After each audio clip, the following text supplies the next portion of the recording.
pleasure to see so many of you. I made inquiries. I said, how many people are members of ISKCON Bergen County? And a few months ago, I got the reply, 40. I see you have grown greatly, exponentially, and it's so nice to see you all. Hare Krishna. Now you're making me nervous because there's so many of you. And you're all in tilak. Even the children have got shrika. And you've got 4 mridangas. And you have so much enthusiasm. What can I possibly say? Well, as Prabhuji said, I'm Kripamoya from London, United Kingdom, but we have a queen instead of a president. This year we are celebrating her 70th anniversary as queen, at the age of 96, which goes to show that if you start something and keep it going, you'll be successful. You just need utsaham, enthusiasm, and you need some determination as well. And all good things can come from that.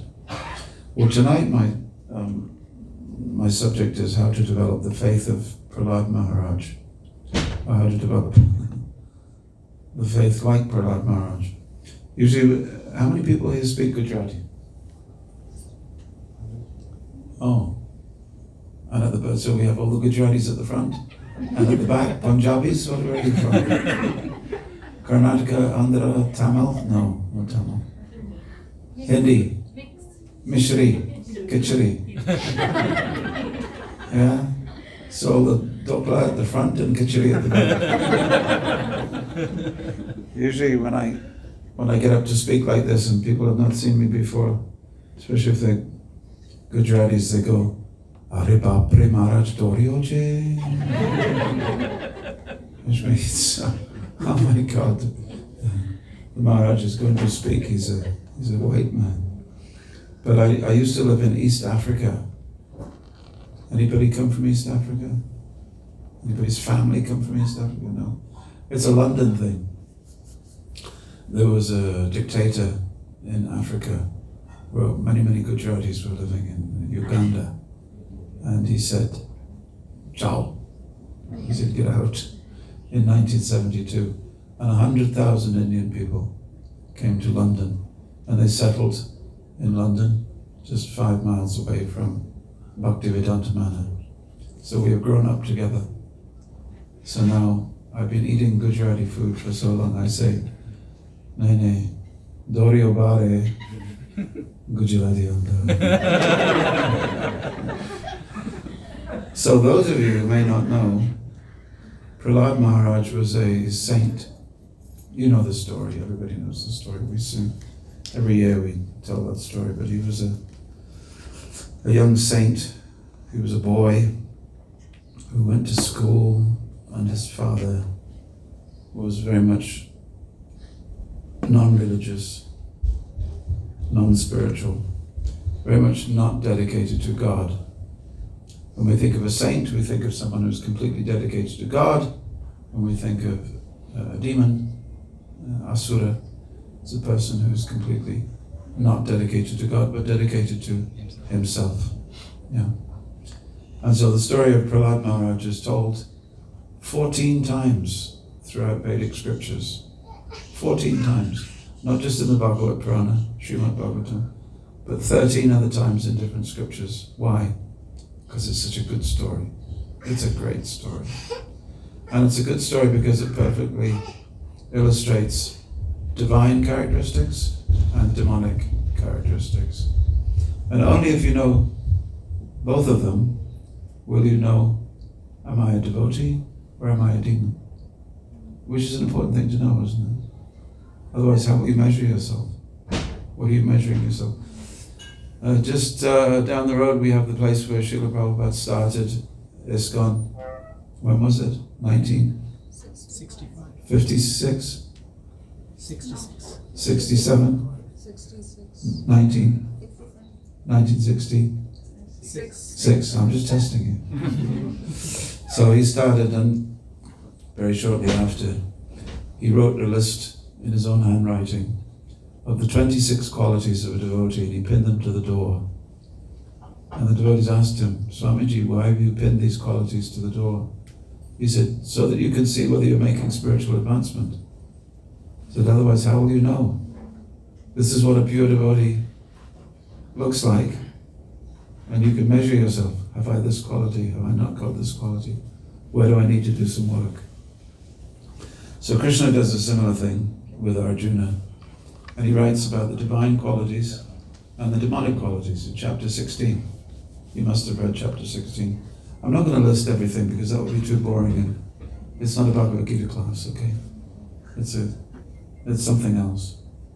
But he says, let's just see here. I've got my little Kindle here. And I want to turn to the story for tonight. So I like to think of, a spectrum. When you see a rainbow in the sky, you see all different colors. When you go to a physics class, you know that you have visible light and then you have invisible electromagnetic radiation. At the bottom you have ultraviolet. Is ultraviolet at the bottom or is it at the top? Bottom. Top of the waveband. What is it? Bottom. This is at the bottom. Ultraviolet at the bottom? Infrared at the top. Am I right? So ultraviolet you cannot see, but the bees can see.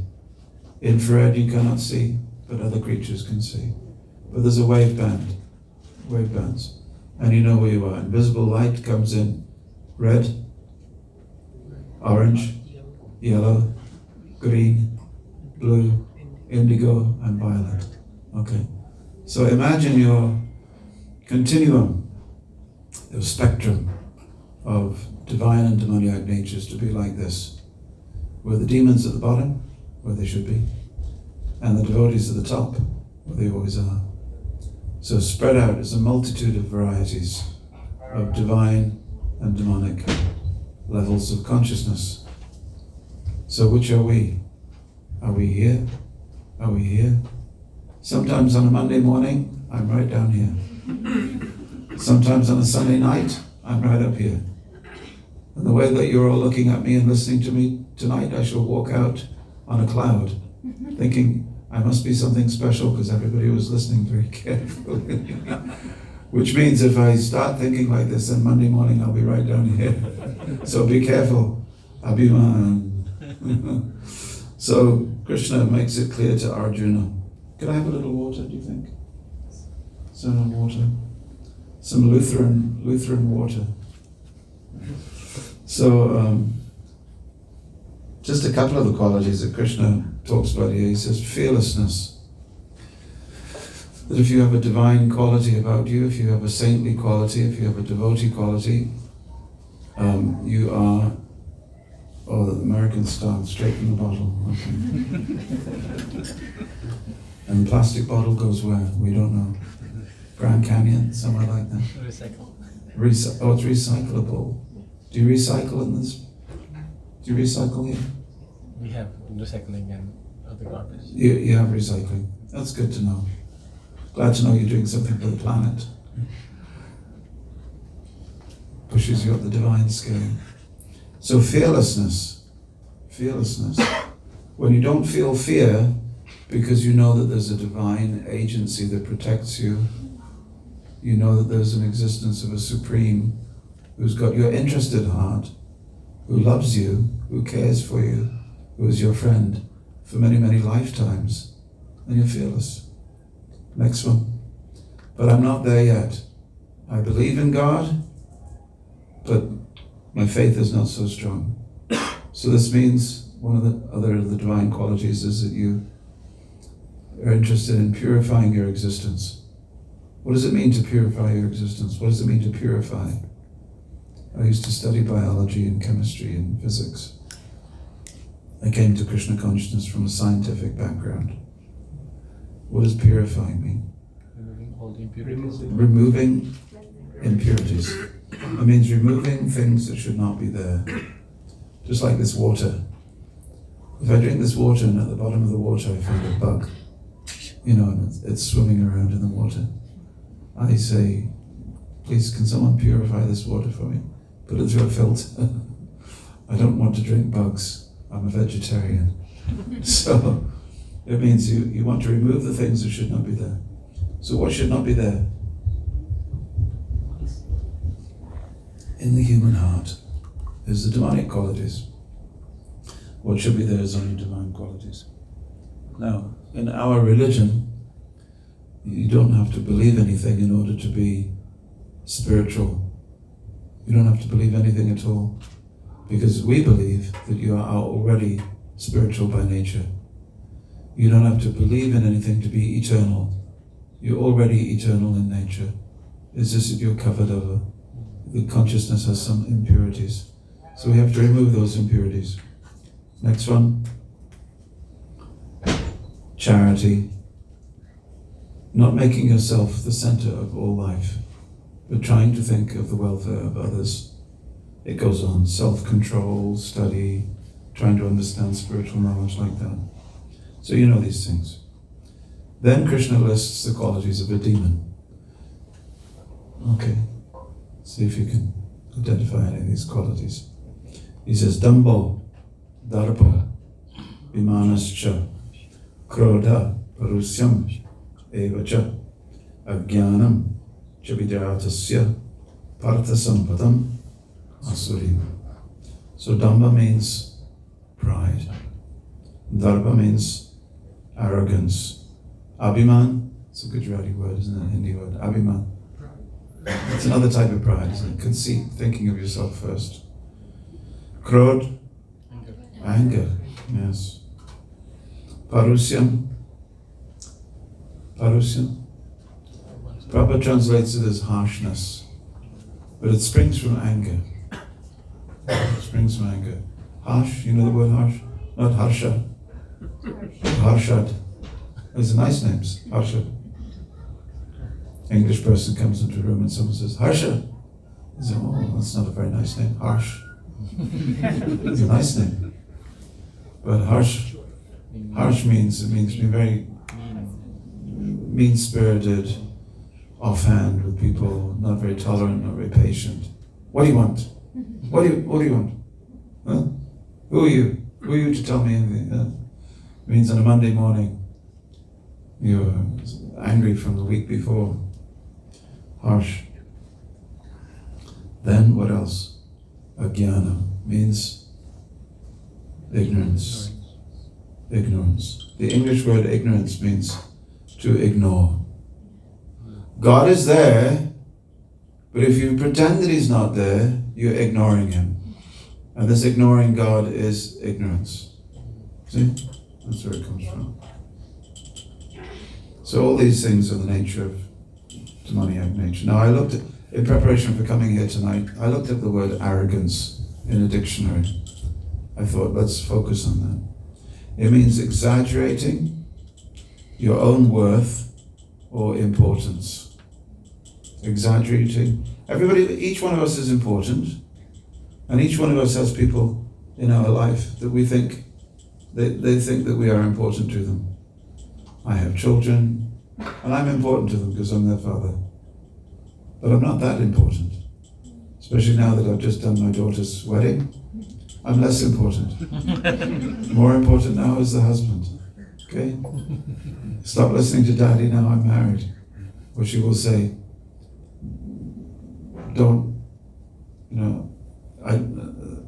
that's all right. That's all right. I've grown up now. I'm married. I'm a married woman now. So, when you over-exaggerate the importance that you think you have for other people, then what does Prabhupada say? He says you walk through life with your nose in the air. One time, a devotee did a painting of Lord Vishnu for the Sri Upanishad. You've seen that painting? And Lord Vishnu, somehow, we never know why this happened, but it's become the standard picture of Lord Vishnu. He's standing in the water, halfway to his, there's no Anantashesh. Where does it ever describe that Lord Vishnu is standing halfway up in the water? It doesn't. He has his face up like this. Prabhupada looked at that picture of Lord Vishnu and he said,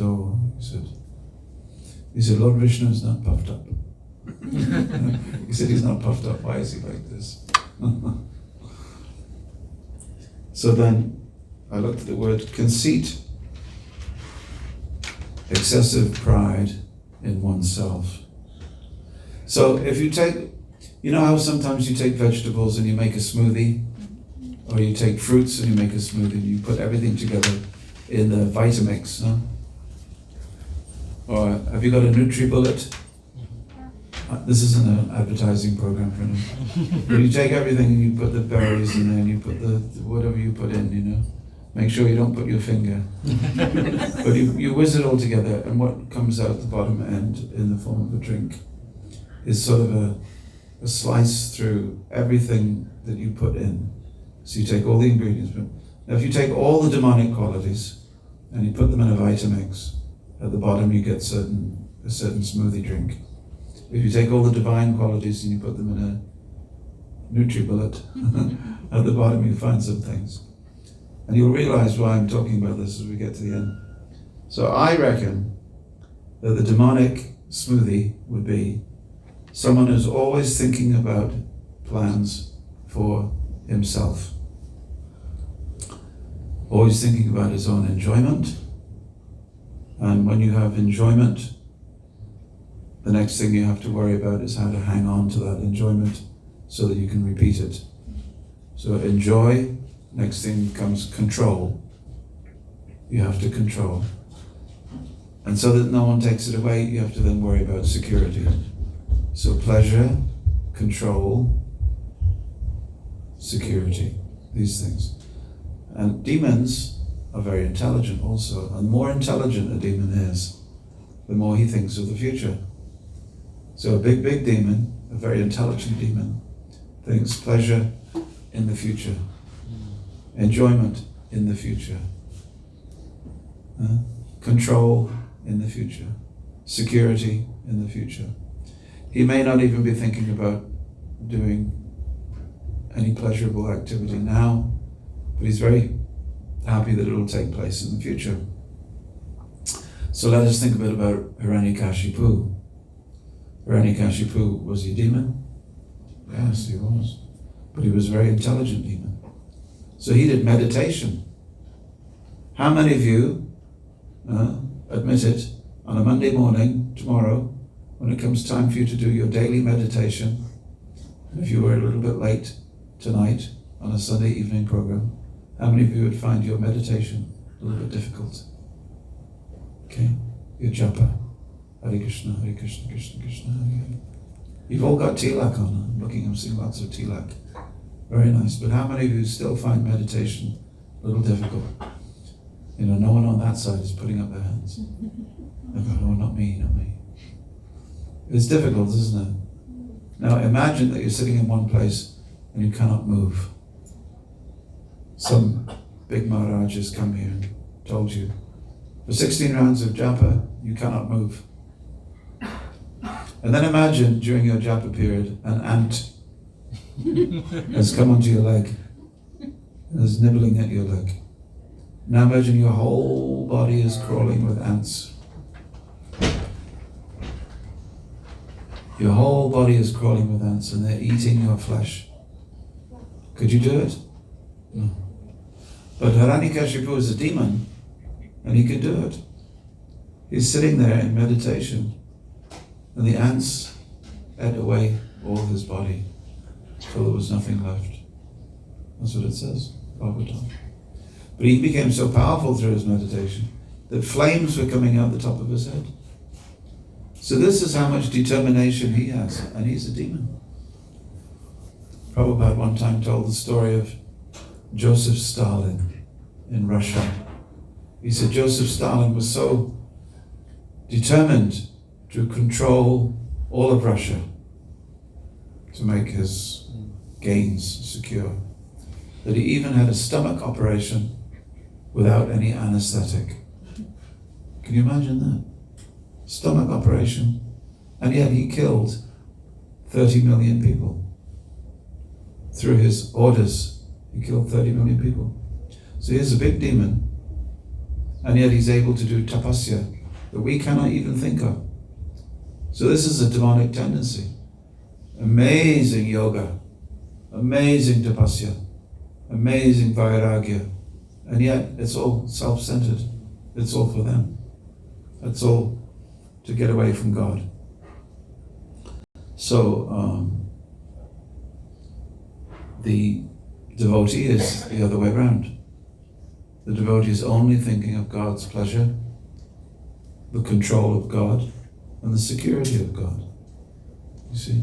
That's the devotee is the other way around. Now, in 1977, in March, in Mayapur, I was sitting in front of Srila Prabhupada, and he was giving a class. He's giving a class from the 7th canto. And Prabhupada raised his hand like this. He said, Lord Nrsingadev's hand is like this. And he took his right finger like this, and he said, he was going like this. He said, Lord Nrsingadev's nails are very sharp, like chisels. But his palm, Prabhupada was going like this, his palm is very soft.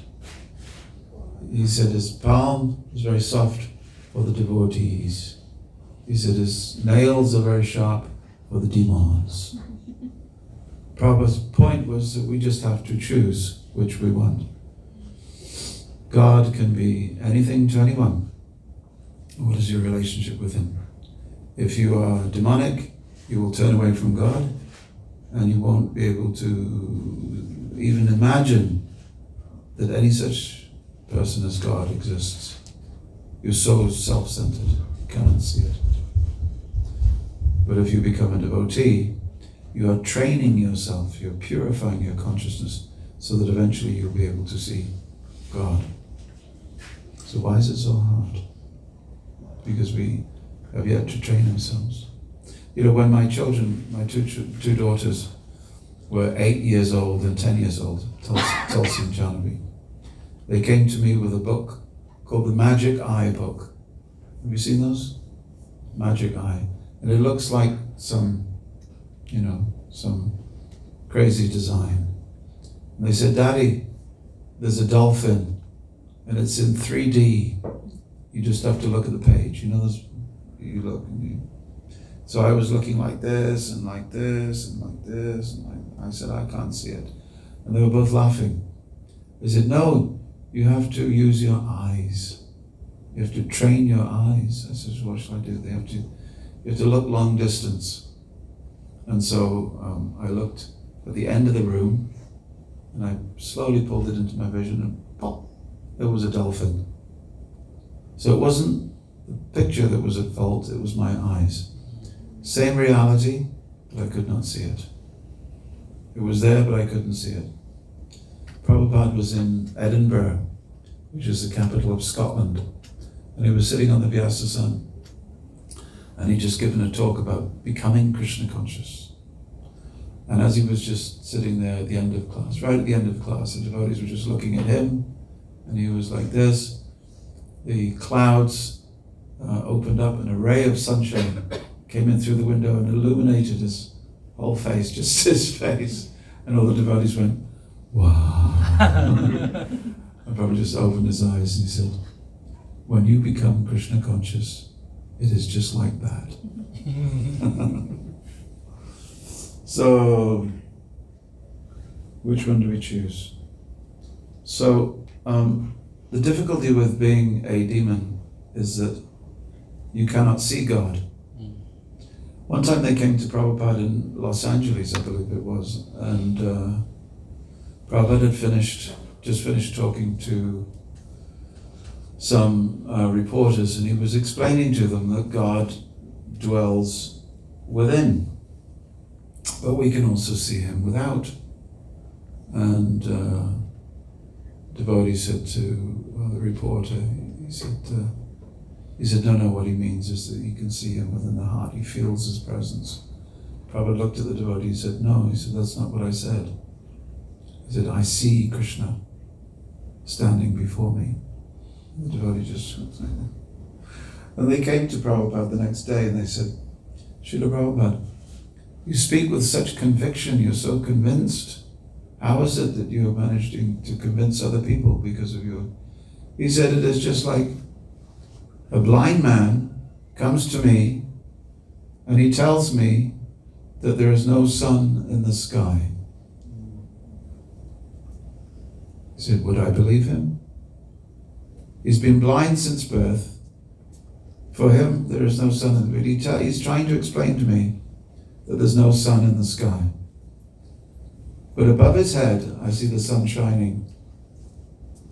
He said, so it is easy for me to be convinced, because I see and he does not see. Similarly, I see Krishna. People are telling me Krishna does not exist, I see Krishna. So this is faith, but it's a very advanced faith. And you and I are not on that platform, so what do we do to get that faith? This is the faith of Prahlad Maharaj. In actual fact, Hiranyakashipu didn't believe in God. He believed that he was God. Some acharyas say that, you know, the pillar that Lord Nrsimhadev came out of, he said that this is, one acharya from South India, he says this was a Vijay Stamba. Every single person that Hiranyakashipu had conquered, he had his head and shoulders chiseled into the rock of the Stamba. Anytime he would defeat someone. So when he looked at that pillar, he saw all his enemies destroyed. See? Vijay Stamba. And it was that pillar that Lord Nrsimhadev came out of. But Prabhupada said that Lord Hiranyakashipu was so demonic that even God came out of the pillar and showed himself to Hiranyakashipu. Hiranyakashipu could not even then see God, even though he was looking at him.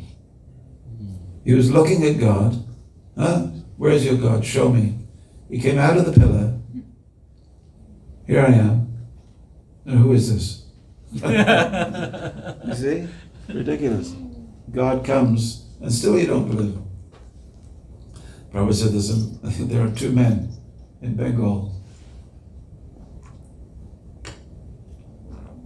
And they're walking alongside the river. And they see a piece of rope. And then one man says to the other man, he says, oh, just see, it's a piece of rope being cut by a knife. And the other man says, oh no, my friend, this rope has been cut by scissors. The other man says, no, I'm sorry, this rope has been cut by knife. It's been cut by scissors.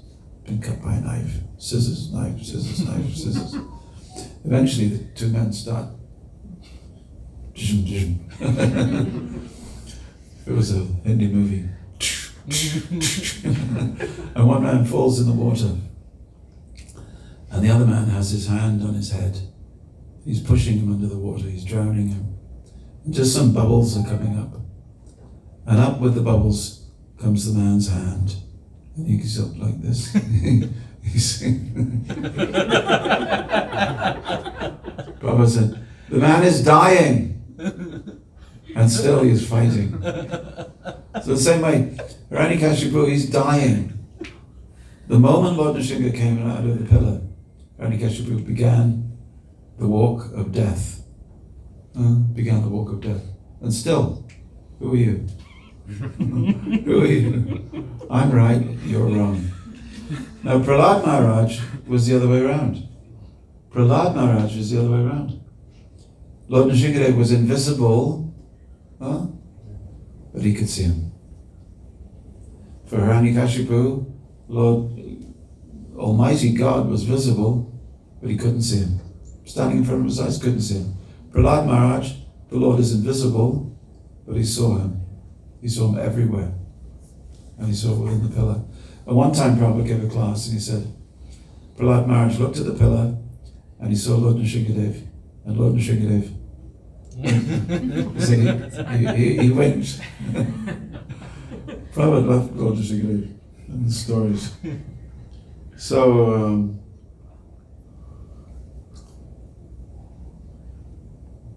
Prabhupada talked about this word faith. Now we get onto this word faith, or Shraddha, or sometimes Vishwas. And Prabhupada, do you want to hear something that Prabhupada said about these things? Mm-hmm. So he said it's the ability to see God is consistent with your faith in God. And sometimes people say, well, seeing is believing. Okay, you show me God and I'll believe in Him. But for us, believing is seeing. And first comes the faith and then Krishna reveals it. Well, that doesn't seem like a good deal, does it?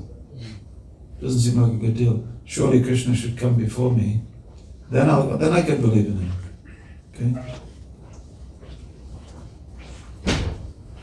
So Prabhupada said, faith means unflinching trust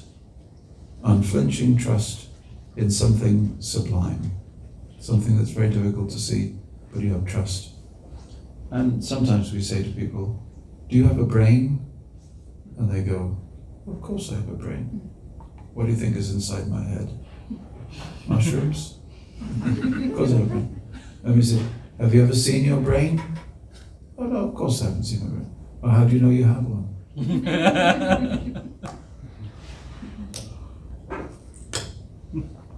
In England we have a very famous university. It's called Cambridge University. And for many years there was a man teaching mathematics at Cambridge University. And you won't believe this, but an X-ray of his brain, he was a genius, he had an IQ of 130, teaching advanced mathematics. But the whole of the inside of his skull was empty, just water. He had what they call advanced hydrocephalus. Hydrocephalus means that the brain is just like a thin paste on the inside of the skull. So X-ray revealed no brain. As they say in America, it was a no-brainer. But it's still, everybody thought, no, he must have a brain, but, so. Let me just give you some emotional context here, that Prabhupada himself was a person who was always on the higher level of reality. Just like the lower level of reality is I see something that's just a pattern on a page. The higher level of reality, when I've trained my vision to see, I see a dolphin. That's the idea. So Prabhupada saw ordinary reality. He could see shirts and people and cars and things like this, but he also saw Krishna. He also saw Vrindavan. And he suspended his acceptance of the lower reality in order to constantly be on a higher platform. One time in Vrindavan, the devotees had prepared a play, The Appearance of Lord Nrsimhadev, the whole Prahlad Nrsimha story. And of course, Prabhupada knew the story very well. He told us the story. We were putting on a play for him. And in the middle of the Vrindavan temple where he was sitting, there was a pillar. And of course, around the pillar there was like we had here, those covers, like that. I wonder what was going on behind those covers. There was a bamboo screen. So everybody in the audience, all the devotees in the audience knew at some point in the play, the bamboo screen is going to open and out will come Lord Nrsimhadev. And it'll be a devotee dressed as Lord Nrsimhadev. And we'll laugh, because no matter how much a devotee dresses as Lord Nrsimhadev, it never looks convincing. Right? Maharaja will go meow, it looks like a cat or something like that. So devotees could not suspend their disbelief, but Prabhupada completely suspended his disbelief. And when Lord Nrsimhadev came out of the pillar, even though Prabhupada knew that was the play, knew someone was going to come out of that pillar, knew the whole story, when Lord Nrsimhadev jumped out of the pillar, Prabhupada went, like that. The devotees were amazed. How is it that Prabhupada could be scared of? Because he wanted to enter into the Leela. This is what faith does. That you see the Lord, where materially speaking you cannot see Him, but spiritually speaking, you're making that connection so much that the Lord wishes to reveal Himself to you in a particular way. It's like another reality on top of reality. It's like people come into a temple and they see, they see a group of people, they see the deities. They can't see what you're seeing. They can't see what you're seeing. Because what you're seeing with the eyes of faith or Shraddha. So it's a new reality. And it's something that we try to repeat. How are we doing for time?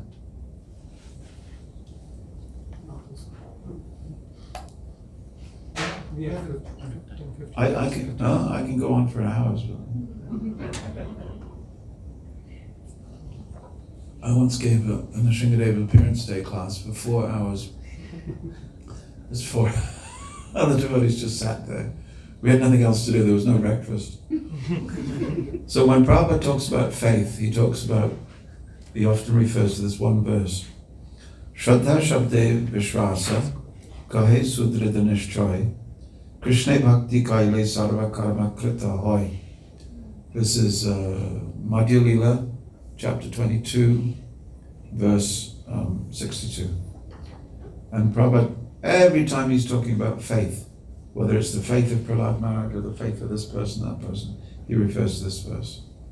And the translation is, by rendering, let's wake ourselves up by doing this.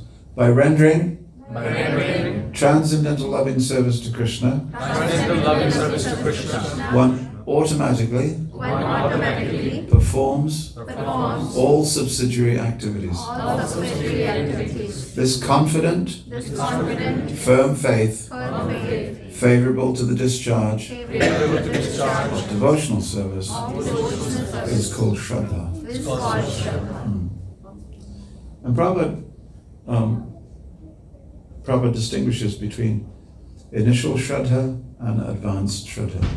Initial faith and advanced faith. Same word is used, Shraddha. Rupa Goswami talks about Shraddha, Adol Shraddha. In the beginning there must be faith. But then he comments on it, that what this faith, actually is it Rupa Goswami or Jiva Goswami, I forget. But he comments, one of them comments on it, that this initial faith, initial Shraddha, means a certain type of curiosity. Because this is faith before Sadhu Sangha. Sadhu Sangha is so important that the Srimad Bhagavatam explains to us that Narada Muni, who explained the importance of Srimad Bhagavatam to Srila Vyasadeva, became the Narada Muni we know and love because of this taking Mahaprasad from the Bhaktivedantas. So that's right at the beginning of the book. So I know that all of the book from then onwards is about faith which comes from taking the prasad remnants of a great devotee. So Sadhu Sangha, most important. But even before you get Sadhu Sangha, there is Shraddha. Prabhupada translates it another way. He says, Prabhupada says Shraddha means respectful. So the Goswamis say a curiosity. It means these people, this book, this place, can give me something that I don't already have. I feel something in the company of these people. I feel something in this book. I feel something. And I want to pursue this. Something must be there in the beginning. But how do we get that thing in the beginning? How do we get that initial faith in the beginning? Vishwanath Chakravarti Thakur says, there's just one thing that Krishna is looking for to give you that initial faith. Humility. If he sees humility, he responds with more faith. That's how it's built up. So in the beginning, some curiosity, a little bit of trust, and then humility is responded to by Krishna with a flood of even more faith. It's all faith. It's all faith all the way up. From infrared to ultraviolet. It's all faith. So just like a ladder of faith until we get to the devotion of Prahlada Maharaj. Okay? So Prabhupada says, when someone says, I shall do as you say, Krishna, this is Shraddha. He says, yes, Krishna can make anything possible. This is faith. That faith we must maintain. Faith means complete conviction. If I say something, and if you believe me, %, that is called faith. Not that what you've said, it may be true. No. Shraddha Shabde Vishwas. Vishwas means faith. Firm faith, without any doubt. One time, again, Prabhupada was in Vrindavan, and he was surrounded by about 20 sannyasis. And it was the temple was opened in 1975, and it was new. And I think it was the first temple where they'd had a lot of pillars close to where Prabhupada was speaking, I don't think in Mayapur they had pillars. Maybe they did, but he said, he looked at these pillars, and Prabhupada said, so all of you have faith in Krishna, you're convinced that Krishna is real, and all the sannyasis, all the dandas, they say, yes, Prabhupada, yes, Prabhupada. He said, so these pillars, if they started shaking, and the roof started to collapse, and you were buried in the rubble, would you still be convinced of Krishna's protection? So Prabhupada's here, he defines faith that is unflinching, means not flinching or flinch, unshakable, a strong conviction. That's the beginning of devotional life. Let's see. He said there's 2 types of faith. We talk about lots of religions, and we talk about we are a faith community. And sometimes we talk about doing interfaith. You ever done interfaith? Boring, isn't it? You sit in a room with people who've got their faith, and they say what they believe, and you say what you believe, and you have tea and biscuits. That's it. It's really not very productive. It can be productive sometimes, but Prabhupada said this type of faith, he said it doesn't go, he said faith means real faith.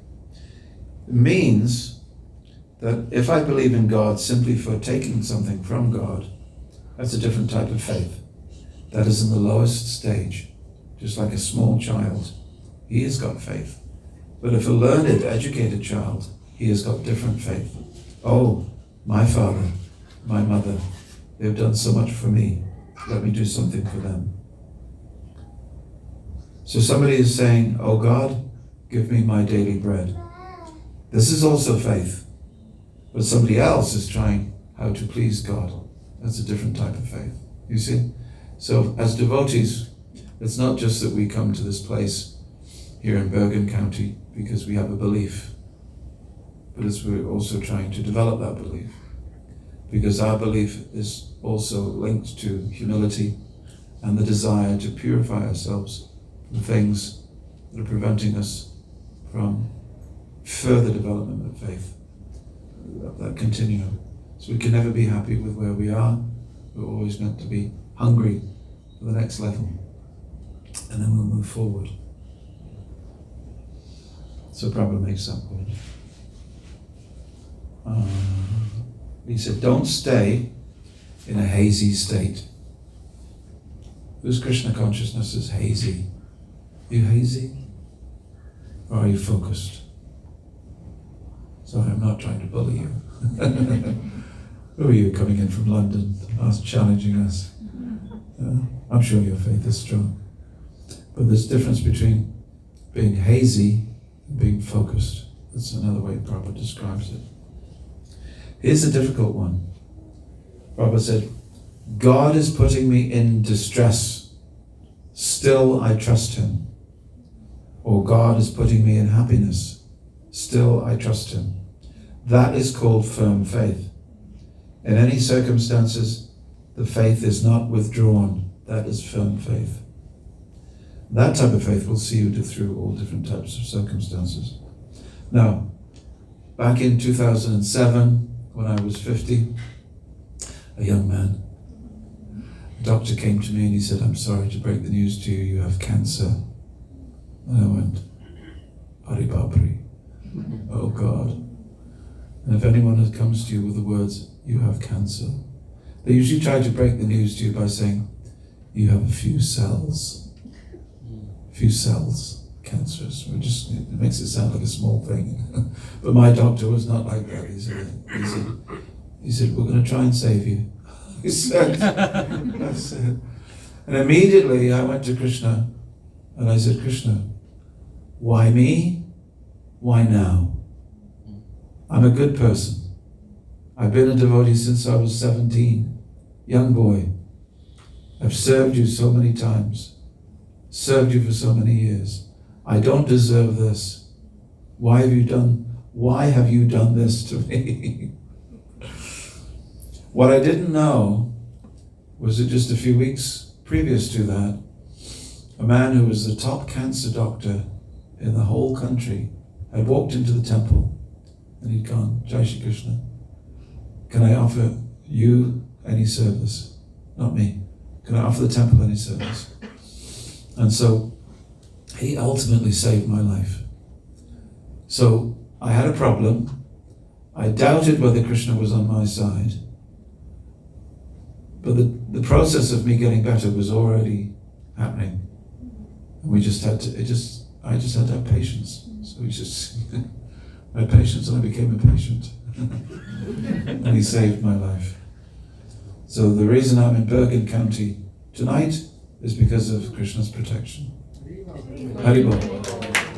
But even after 30 years, my faith was still not strong enough to believe that Krishna had it in hand. I thought, this is it. This is what I get. Didn't get any money, didn't get any fame, didn't get a new dhoti. I just got cancer. Krishna Bhagavan. You gave so much to so many others. Someone gives you patram pushpam phalam toyam. Somebody gives you banana skins, you eat it, and you give pure devotion. I gave you so much, so many years. Sankirtan, so many years. How many rounds have I chanted? And I began bargaining. But Krishna ultimately said, look, hush, don't bargain with me. It's in hand. Shambro, Shambro. Shanti, be peaceful. So Prahlad Maharaj was put in all different circumstances. Who of us could survive even one situation that Prahlad was in? Crushed by elephants, or attempted, thrown off a cliff, pit of snakes, what else? Fire, poison, yeah. So afterwards they asked Prahlad, how did you manage, you heard this story? They asked Prahlad, how did you get through these things? So they said, Prahlad says, easy. He said, but they were snakes. How did you, he said, Lord Narayan is my father. He sleeps on a bed of snakes. When I was thrown into the pit of snakes, I was on my father's bed. No problem. See? They said, well, poison. How did you deal with poison? He said, poison, that's easy. Poison is my auntie. My auntie, your auntie. Huh? Because during Sagar Mandan, Samudra Mandan, what comes up first? And then comes Lakshmi. So Lakshmi is my auntie. My father is Lord Narayan. My mother is Lakshmi. Her sister is poison. Hala hala. Hala hala. And so he said, so it was just my auntie, that's all.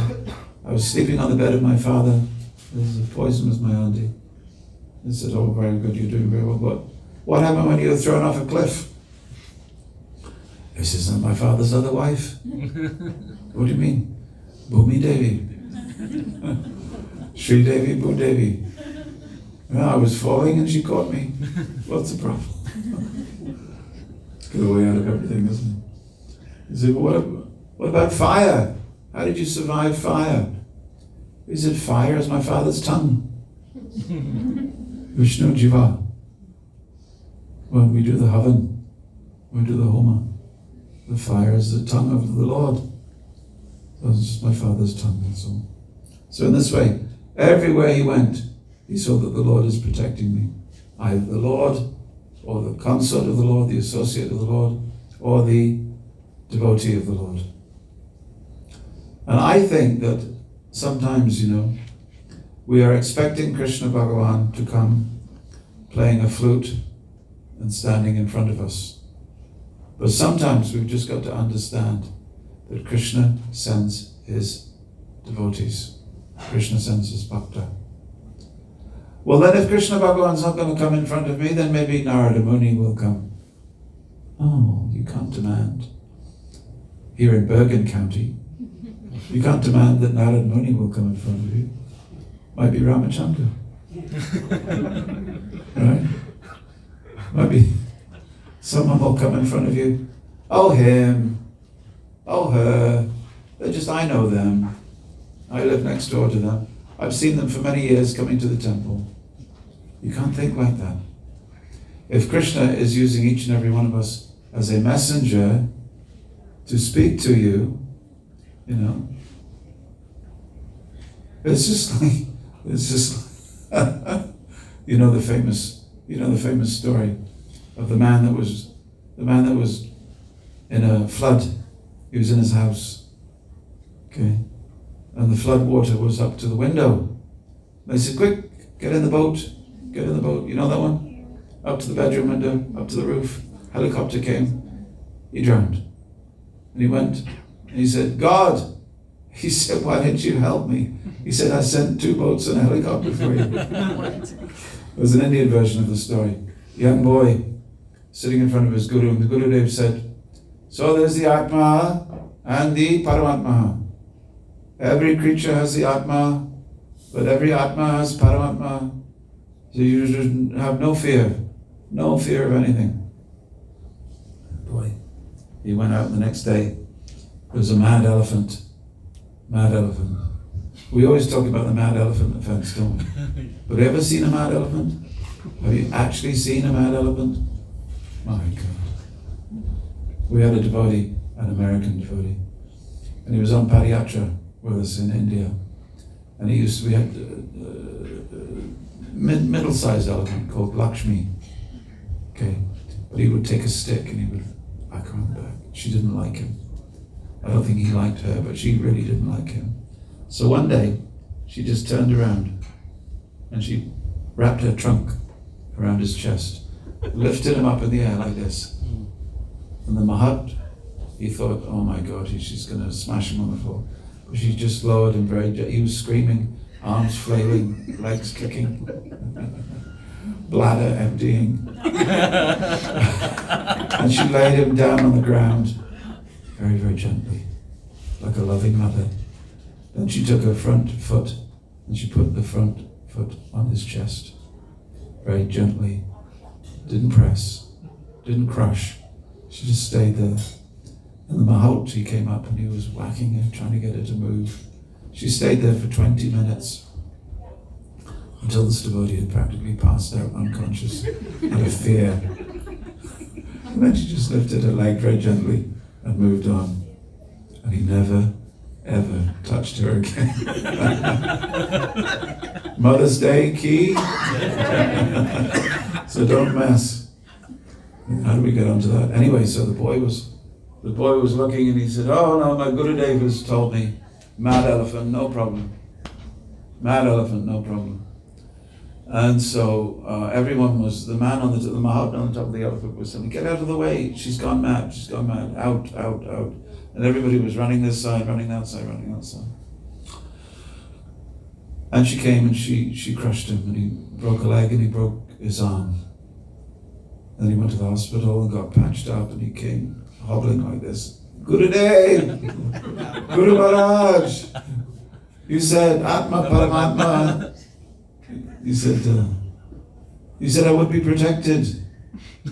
He said, "Yes." He said, "You said that Paramatma is also in the heart of the elephant. Paramatma is also in my heart." And the Gurudev said, "Yes, But Paramatma was also in the heart of the man on top of the elephant, telling you to get out of the way. So sometimes we must see Krishna's hand in different places, from different mouths. Prabhupada said, if 3 devotees tell you the same thing, you better be listening. Because this is Krishna telling you something. You may not like to listen to it. And you may say, this devotee, I know him. He's just... And then as soon as you say, he is just, you've reduced Krishna's ability to speak to you through the mouth of a devotee. So there are some men, ladies, who won't think that Paramatma speaks through the lady's mouth. See? They don't. They think, well, if a Maharaj tells me, you know, if a GBC tells me, then I will do it. At GBC, you may see them once a year, or not at all. Yeah? But if any men here, if these ladies tell you something, or if an older person tells you, even a child, sometimes even a child can tell you something. Because Krishna will use a child to speak to you in such a way that you'll find it a little embarrassing maybe. But when 3 people say the same thing to you, so how are they going to get the message over? Well, sometimes to develop your faith, you have to say, Prabhuji, how am I doing? How do you see me? Because the you that you see is not the you that everybody else sees. The you that you see is kind of a nice you. It's full of all best intentions and handsome and attractive and fully devotional. But other people may not see that. They may not see you in the same way. So 1 person, 2 persons, 3 persons, maybe the Krishna is telling you something. And if you ask them, then you can have some good. So these are some considerations of faith. I wanted to finish by just telling you something that I've had to develop faith in my life. And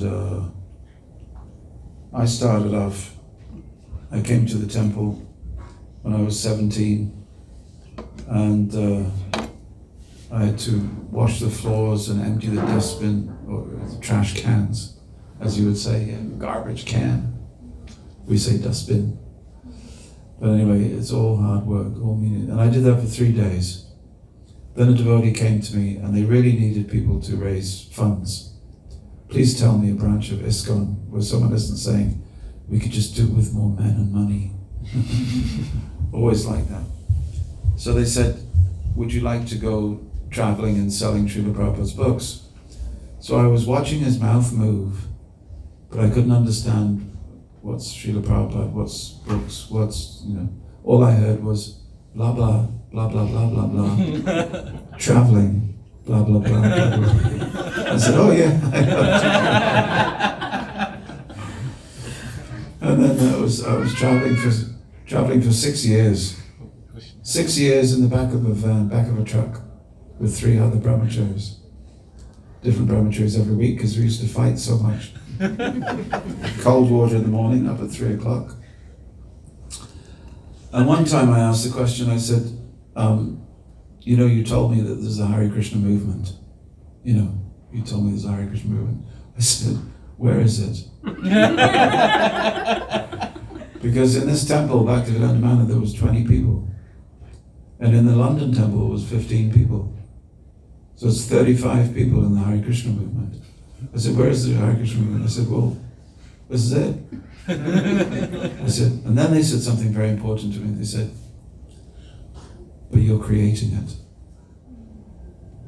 You're creating it for Srila Prabhupada. And then you can do something wonderful with your life. Do this for Srila Prabhupada. He can't go everywhere, but you can go everywhere for him. He writes the books, we sell them. He explains Krishna consciousness to us, we explain it to others. That's the way it works. So I thought, okay. The very first Janmashtami at Bhaktivedanta Manor was 150 people. Some of these Ugandan Indians, mainly Gujaratis, that came from Uganda.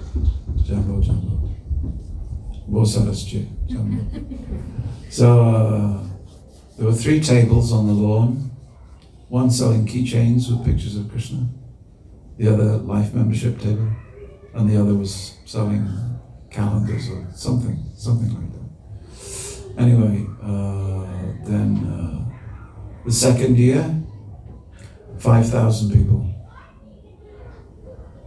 Last year, even with COVID, one day, 37,000 people. 37,000 people. But our Janmashtami goes for 2 days. 2 days, 62,000 people. It's huge. It's huge. And the reason it's huge, once I said to one of our devotees, I said, what is the secret of success?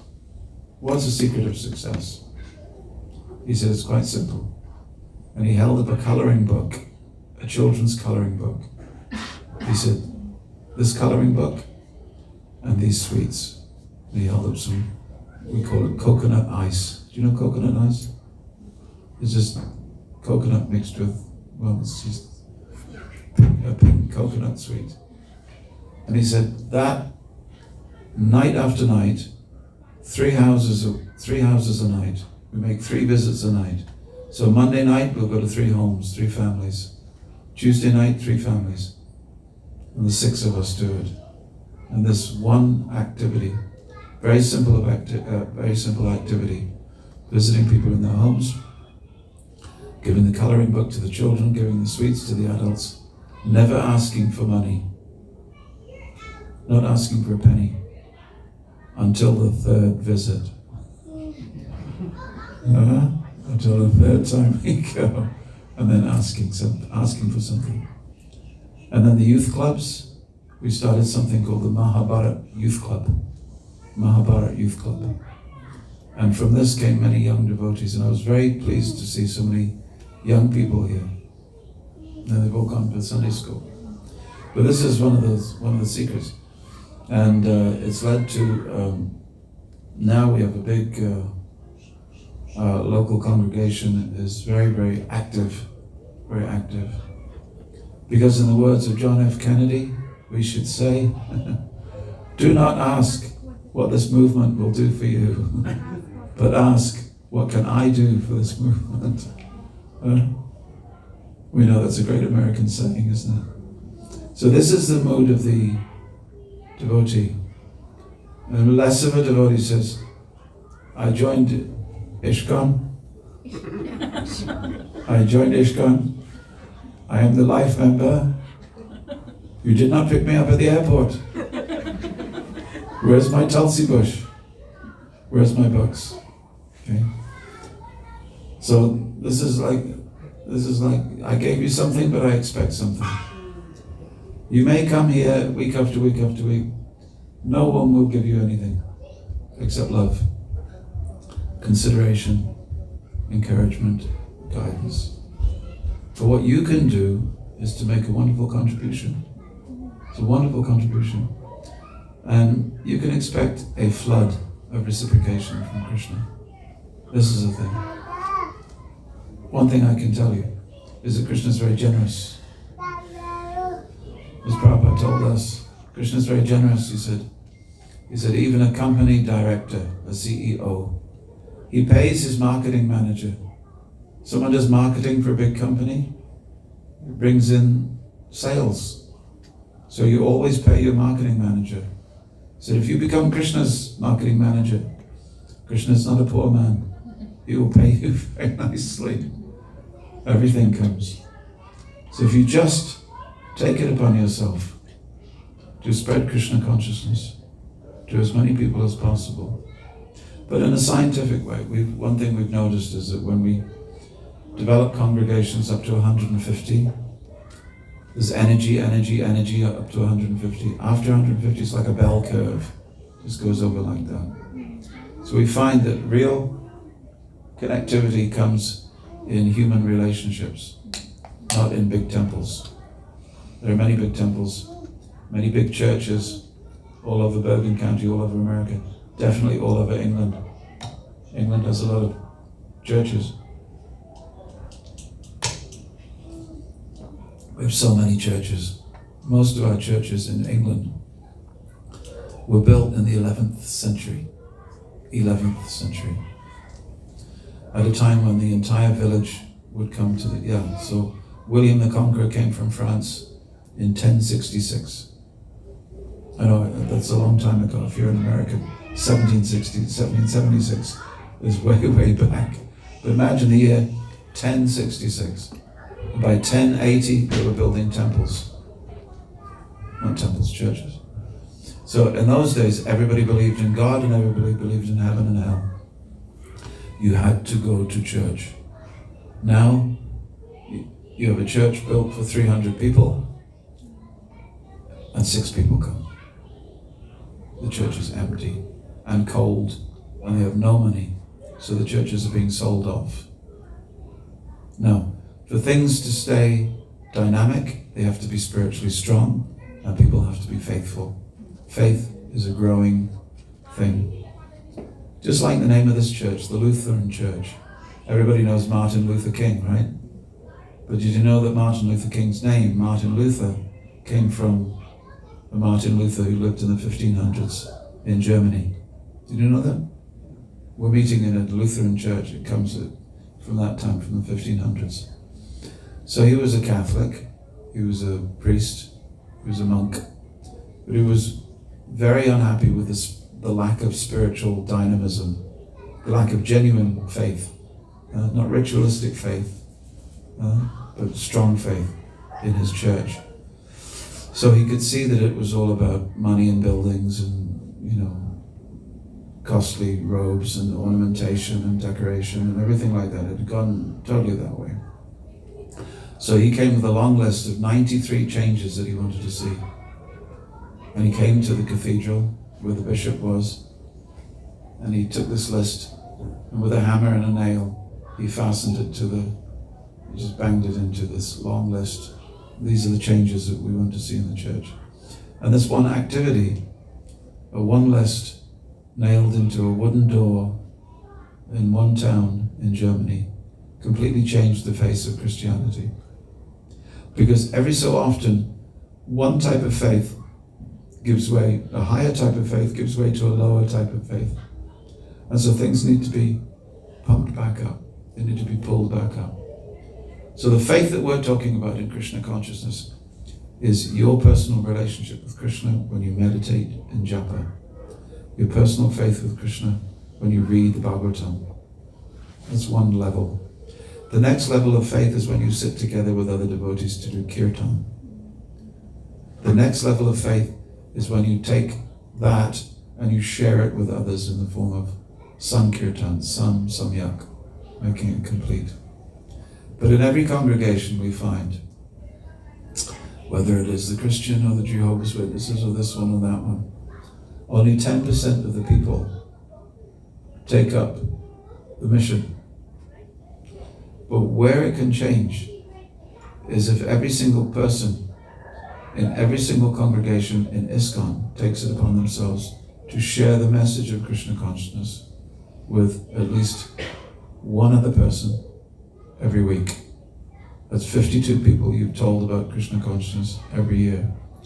After you do it a number of times, you'll discover what to say, and you'll certainly discover what not to say. There's many things that you can say that won't make the mark, that won't communicate the ideas. People like something simple.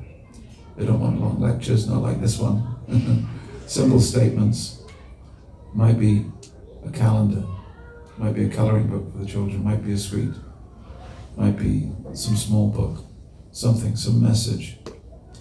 But it can be, when you take that, when you say, my dear Lord Krishna, I want to help in this mission.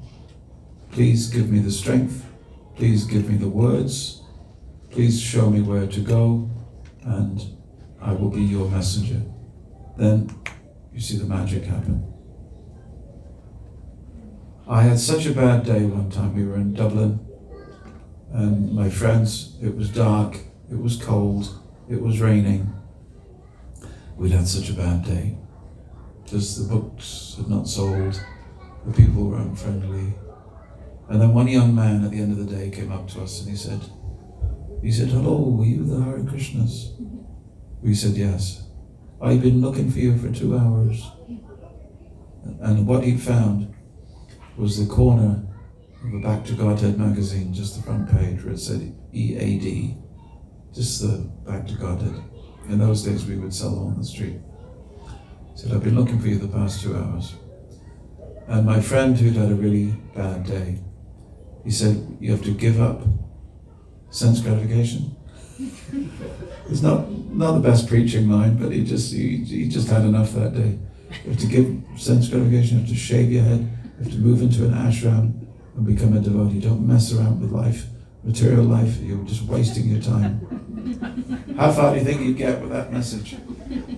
But when we returned from Ireland to London, we found this young man, shaven head, sitting eating prasadam.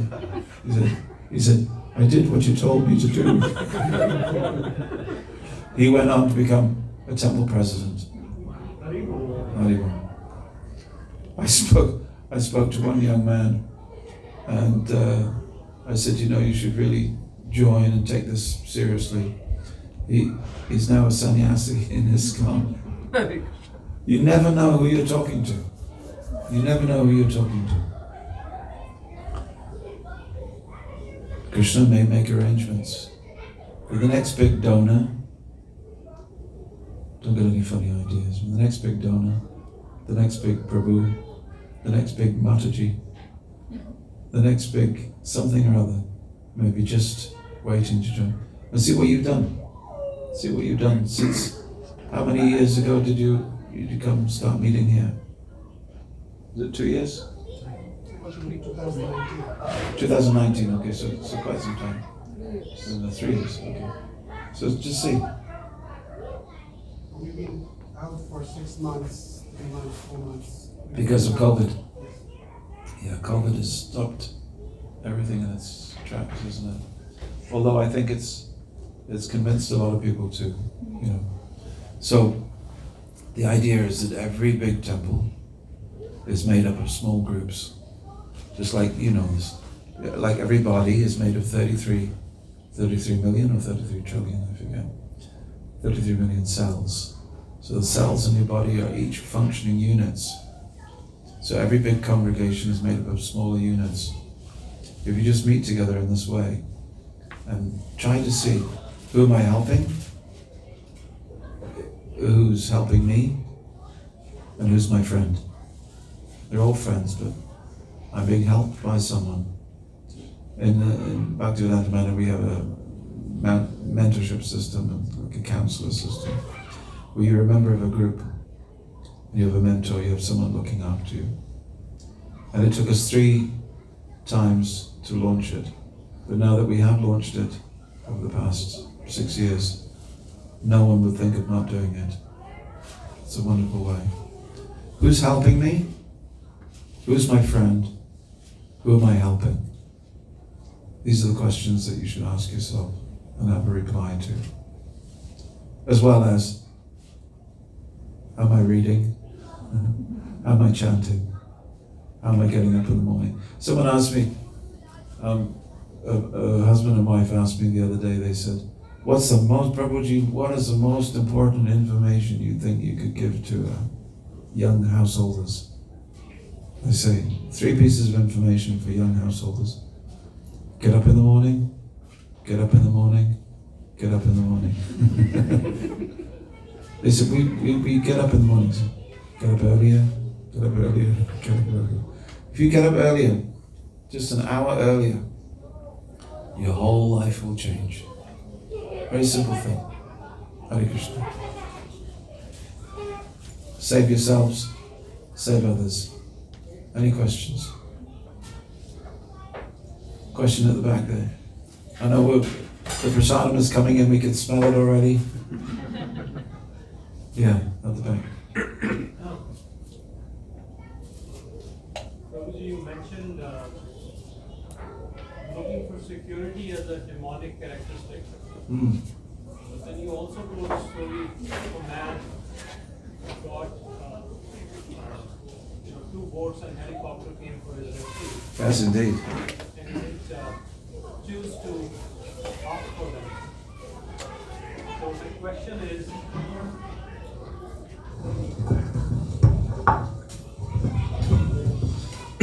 so, Prabhuji, when you were explaining about demonic characteristics, Yeah. You were saying that looking for one's family's security is a demonic characteristic. Then you also told a story of a man who got an option, two boats and a helicopter came for his rescue, but he didn't choose to, take advantage of that. So my question is, should one never look for one's family's security, or one should, wherever there's an option, one should, opt for that? So I'm a little bit confused, how to approach that topic of security, because it's very important. All of us not really care much about comfort or being self-centered, but at least we all strive for security of our families. So if you can elaborate a Yes, little bit. you have a duty to care for your health. You have a duty to care for your shelter. You have a duty to care for your education. You have a duty to care for your career. And you have a duty to care for your finances. Then you have a duty to care for all of those in the life of your loved ones, and your family members. Okay, that's the first point. Second point is, you do not have a duty to become overly dependent on the results of doing so.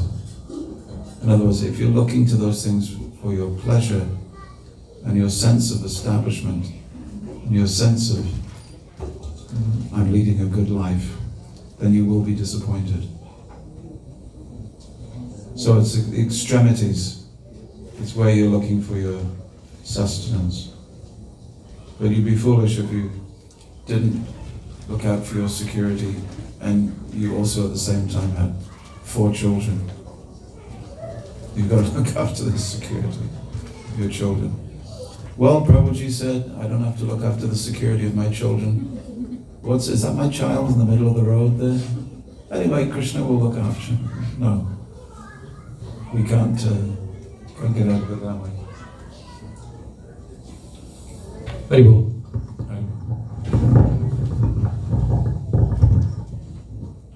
Anyone else? I think there's a very strong fragrance of prasadam wafting through the room. Hare Krishna.